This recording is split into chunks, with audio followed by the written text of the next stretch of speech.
Welcome to my channel SK knowledge class. दोस्तों देखिए, math का ओरिजिनल क्वेश्चन पेपर आ गया है मेरे पास, मैट्रिक परीक्षा 2024 का, ठीक ना। और मेरे पास सेट ए का है दोस्तों, सेम यही पेपर आएगा सबका, पूरा रट लेना है, यही पेपर आएगा मैथमेटिक्स का, ठीक ना। देखिए पहला सवाल आपका कर रहा है 1/√2 है एक, 1/√2 है एक, तो क्या है? प्राकृतिक संख्या, परिमेय संख्या, अपरिमेय संख्या, इनमें से कोई नहीं, तो यह हो जाएगा आपका अपरिमेय संख्या। क्यों? क्योंकि रूट लगा हुआ है। देखिए 1/√2, तो √2 तो बाहर नहीं निकलेगा, ठीक ना, समझना आपको ध्यान से। अगर वही 1/√4 रहता तो क्या होता? परिमेय होता, क्योंकि 4 का वर्गमूल 1/2 हो जाता। तो जिसका रूट से बाहर निकल जाएगा वह परिमेय संख्या, जो रूट से बाहर नहीं निकलेगा वह वो परिमेय संख्या, याद रखिएगा।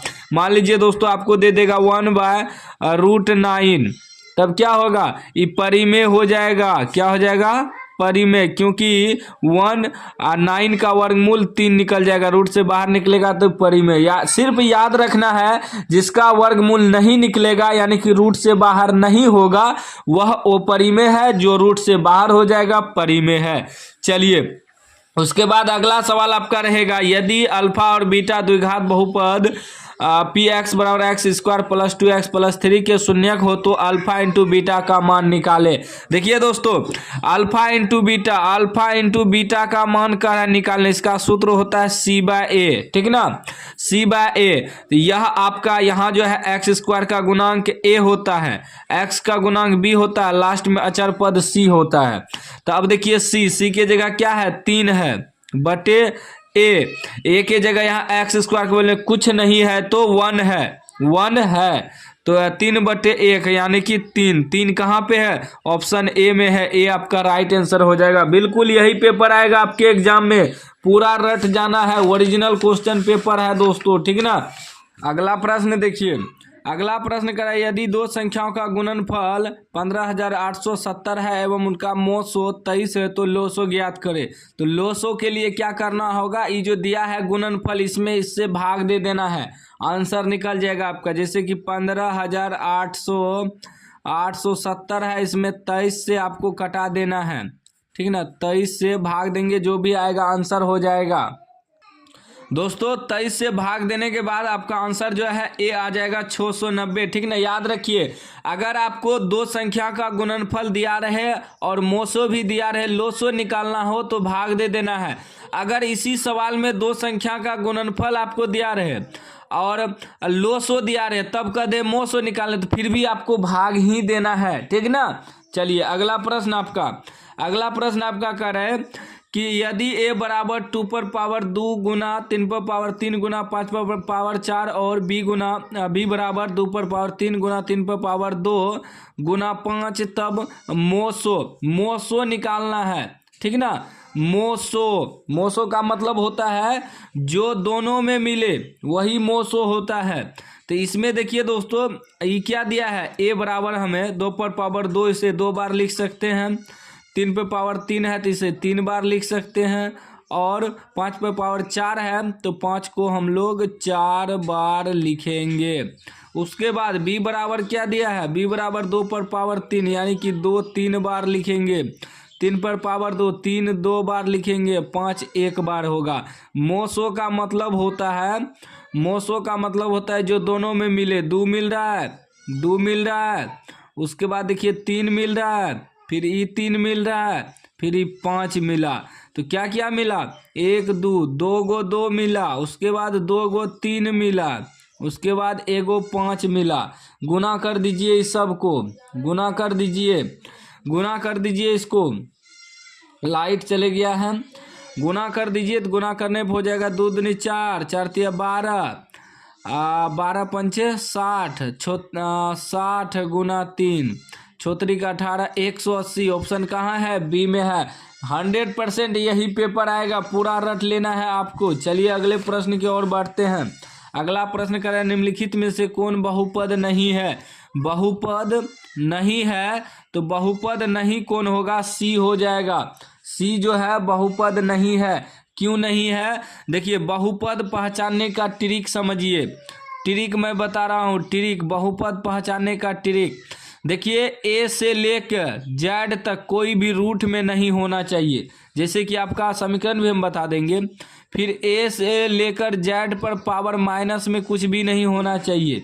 फिर ए से लेकर जेड तक बटे में नहीं होना चाहिए, जैसे कि कहीं कहीं आप लोग देखे होंगे कि रूट में एक्स स्क्वायर या एक्स कुछ भी यह नहीं होना चाहिए, ठीक। उसके बाद इस पर एक्स पर पावर -2 -3 -5 कुछ भी नहीं होना चाहिए। उसके बाद बटे में भी एक्स स्क्वायर कुछ भी बटे में नहीं होना चाहिए।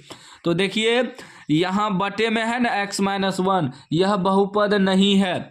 बहुपद कब होगा, बाकी सब बहुपदे है, ठीक ना, ये भी बहुपदे है, लेकिन सिर्फ ये तीनों नहीं होना चाहिए। इसको याद कर लीजिए कि रूट ए से लेके एक्स वाई जेड कुछ भी हो सकता है ना बहुपद के लिए, तो आपका रूट में नहीं होना चाहिए, माइनस पावर में नहीं होना चाहिए, बटे में नहीं होना चाहिए। एग्जाम्पल के लिए हम एक्स को लेकर समझा दिए हैं।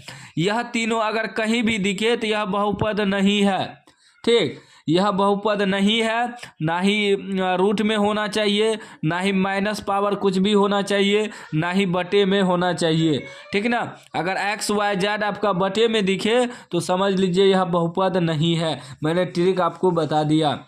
उसके बाद का रहा समीकरण निकाइयों इतना इतना का हल है तो इसका सूत्र होता है, इस पे बैठाएंगे, जैसे कि a1 बराबर आपका यहाँ क्या हो जाएगा 1 हो जाएगा। उसके बाद b1 बराबर आपका हो जाएगा 2 और c1 बराबर आपका हो जाएगा -8। उसके बाद a2 बराबर आपका हो जाएगा 2 और b2 बराबर हो जाएगा 4 और c2 बराबर हो जाएगा 16। अब बैठाएंगे a1/a2 बराबर b1/b2 बराबर c1/c2 पे, तो a1/a2 करेंगे तो 1/2 बराबर, फिर b1/b2 करेंगे तो 2/4 बराबर, c1/c2 करेंगे -8/16, ठीक ना। तो ये कट जाएगा 2 बार में, 8 का 8 दूनी 16, यानी कि 1/2 बराबर 1/2 बराबर ये -1/2। देखिए ये बराबर नहीं हुआ, ये दोनों बराबर हुआ, तीसरा बराबर नहीं हुआ क्योंकि माइनस है। तभी क्या हो गया, ये आपका हो गया a1/a2 बराबर b1/b2 बराबर नॉट c1/c2। जब ये दोनों बराबर हो, तीसरा बराबर नहीं होता है, तब कोई हल नहीं होता है। तब क्या होता है, कोई हल नहीं होता है, याद रखिएगा। चलिए अगला प्रश्न आपका क्या कह रहा है, यदि किसी द्विघात बहुपद के शून्यकों का योगफल 4 एवं गुणनफल 1 है तो वह द्विघात बहुपद होगा। यानी कि द्विघात बहुपद निकालना है। देखिए शून्यकों का योगफल यानी कि अल्फा प्लस बीटा बराबर 4। उसके बाद गुणनफल यानी कि अल्फा इंटू बीटा बराबर 1। सूत्र होता है द्विघात बहुपद का x square minus alpha plus beta into x plus alpha into beta. तो x square minus alpha plus beta कितना है 4 है, एक्स है बगल में, प्लस अल्फा इंटू बीटा क्या है 1 है। यह आपका द्विघात समीकरण देखिए कहाँ पर है, x square minus 4x plus 1, x square minus 4x plus 1 यहाँ है। बी इसका राइट आंसर हो जाएगा। चलिए अगला प्रश्न आप लोग देख लीजिए, बिल्कुल ओरिजिनल प्रश्न पत्र है, यही आएगा आपके एग्जाम में, पूरा रट लेना है। अगला प्रश्न कह रहा है कि यदि समीकरण निकाइयों 4x प्लस के वाई बराबर प्लस 8 बराबर 0 एवं 2x प्लस 2y प्लस 2 बराबर 0 का एक अद्वितीय हल हो तो के बराबर, के का मान निकालना है। तो अद्वितीय हल कब होता है, अद्वितीय हल होता है a1/a2 बराबर नॉट b1/b2, तब अद्वितीय हल होता है। तो a1 आपका ई 4 हो जाएगा बटे a2 आपका 2 हो जाएगा बराबर नॉट b1/b2, b1 आपका k हो जाएगा, b2 आपका 2 हो जाएगा। इसको गुना कीजिए, k गुना 2 तो ये हो जाएगा 2k बराबर नॉट, 4 दूनी 8, 2 से कटा देंगे 4 बार में, ठीक ना, 4 बार में कटा देंगे तो हो जाएगा k बराबर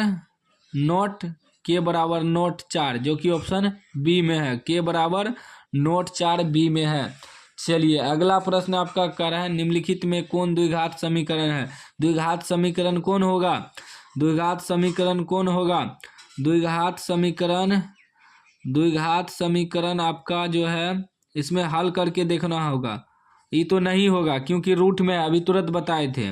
उसके बाद ये बटे में है, लेकिन यहाँ अगर भिन्न का जोड़ करेंगे तो हट जाएगा, लेकिन ये 3 पावर चलाएगा 3। उसके बाद ई भी है बटे में, तो ये 4 पावर आ जाएगा, ठीक ना। ई हो जाएगा, डी हो जाएगा, ठीक है ना। आप लोग चेक कर लीजिएगा, डी हो जाएगा, ठीक है ना, डी। उसके बाद आपका कह रहा है कि यदि समीकरण इतना इतना के मूल एक दूसरे के व्युत्क्रम हो तो, समीकरण का कह रहा है मूल व्युत्क्रम हो तो, व्युत्क्रम मतलब होता है कि मूल क्या होता है, अल्फा और बीटा होता है ना, 2 मूल, ठीक ना।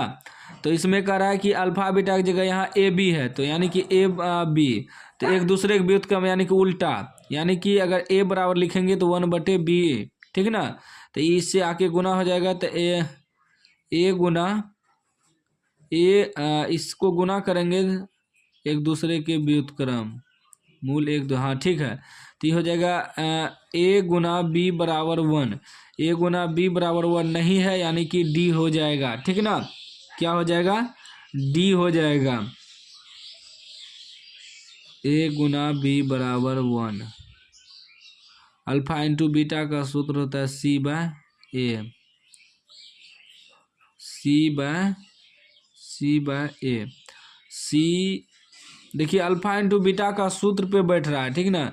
तो C/A, ए के जगह ए बराबर 1, यानी कि C बराबर A हो जाएगा, यानी हाँ इसका आंसर C हो जाएगा, C हो जाएगा, ठीक ना। इसका आंसर C हो जाएगा। उसके बाद देखिए क्या कर रहा है, कह रहा है द्विघात समीकरण x² - 6x + 2 = 0 के मूलों का योग है, मूलों का योग यानी कि अल्फा प्लस बीटा का है निकालने, मूलों का योग। इसका सूत्र होता है -b/a, तो -b/a, तो -b के जगह क्या है, -6 है बटे ए के जगह कुछ नहीं है, तो ये हो जाएगा -+6, जो कि ऑप्शन सी में है, ठीक ना। चलिए अगला प्रश्न आप देख लीजिए। दोस्तों आज के इस वीडियो में इतना ही बताएंगे। आप लोगों को अगर फुल सॉल्यूशन चाहिए इस पेपर का तो कमेंट कीजिएगा, हम बना देंगे।